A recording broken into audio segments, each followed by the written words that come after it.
And welcome into Sunday Morning Matters Extra for this week on yourcentralvalley.com. Mayor Lee Brand is here. Mayor, how are you? Good to be here. Well, I'll tell you what, the mayor's race continues to shrink. Elliot Balch now drops out. Luis Chavez a few weeks back dropped out.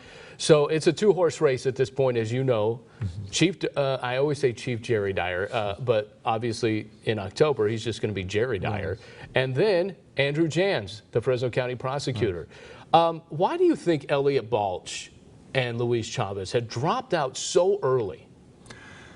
I can only speculate. Luis probably wanted to put his name out there, see the reaction he got. Would it get any traction as far as fundraising and so on? And maybe he saw that there was not the time for him to do that, and maybe it's too early. Elliot, I'm not sure, probably personal family reasons, I'm just guessing, but I respect their decisions. I mean, I've been a candidate to go out there and run through this, the course of, this rigorous course to be the mayor of Fresno. I did it in 2016. I mean, it literally drains you to do that. So to take on this challenge in this office, you need to be fully committed and be willing to take a lot of flack. You know, as you look at it, and this race is now setting up, the fundraising numbers have been made public to this point. Jerry Dyer is well over $250,000 in fundraising so far since announcing his campaign. Andrew Jans is a distant second, somewhere between $70,000 and $80,000. He may have raised more money since the numbers were released. Is that an indication of what will happen at the ballot box? Raising money is one of the most important things you can do in a race. You've got to get your message out there. So Jerry starts with a base of 90% plus name ID, and people will spend, I spent $1 million in 2016 to go from 25% to 80%. He's already got that in there.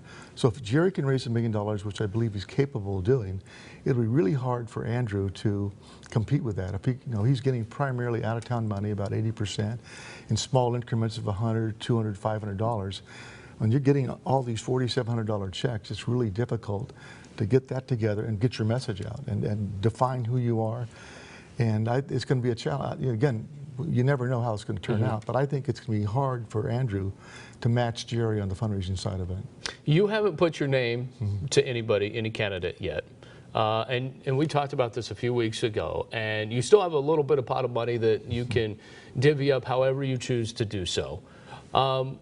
Where do you stand right now on an endorsement for mayor? I'm going to hold off for right now, and I'm looking also at ballot issues for next year. So I have choices. I have a lot of money in my account. I can use that to help a candidate. I can use that to help fund a ballot measure. I can use that to donate to a good charitable cause. Hopefully in the end, everything works out the way it should be as far as the candidates and the ballot measure, and I can have money I can give to a good cause. It's no secret, though, that you and Jerry Dyer are close. You guys are friends. Yeah. I think everybody is out there just thinking, yeah, he's just going to throw his support towards Jerry Dyer. Jerry Dyer and I have a great relationship. I have a lot of confidence in him and his ability to be the next mayor. I don't think Jerry Dyer needs my support to bring him over the line. But down the road, I'll make a decision probably next year if I need to get involved. And I think Jerry shares the same vision I do as far as job creation, public safety, improving the quality of life for our citizens, and would probably keep many of the same team members I have right now. So for me, I have to do everything I can do in my remaining time, and I want to make sure I finish strong and accomplish a lot. Where do you think your legacy stands at mayor right now? I would say, even my critics would say, I've put the city in great financial condition. And fundamentally, if the city's not in a sound financial condition, it's really hard to implement whatever goals you have, whether you want to improve parks, public safety, and job creation. So, it'll be based on who you're talking to. But I hope when I leave this office, I've made this a better city than when I started. Is your political career over? Or will you continue to be a voice in the community once you leave the mayor's office?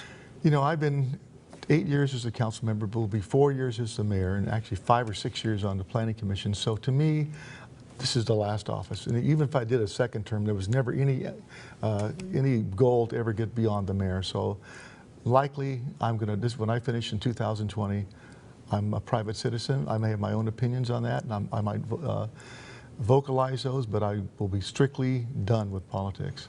Wow. All right. We'll be waiting for your endorsement coming up soon, but good to always talk to you. You're welcome. All right. Thanks, Thank Alex. you. Sunday Morning Matters Extra, you can always catch us on yourcentralvalley.com and, of course, on our social media platforms.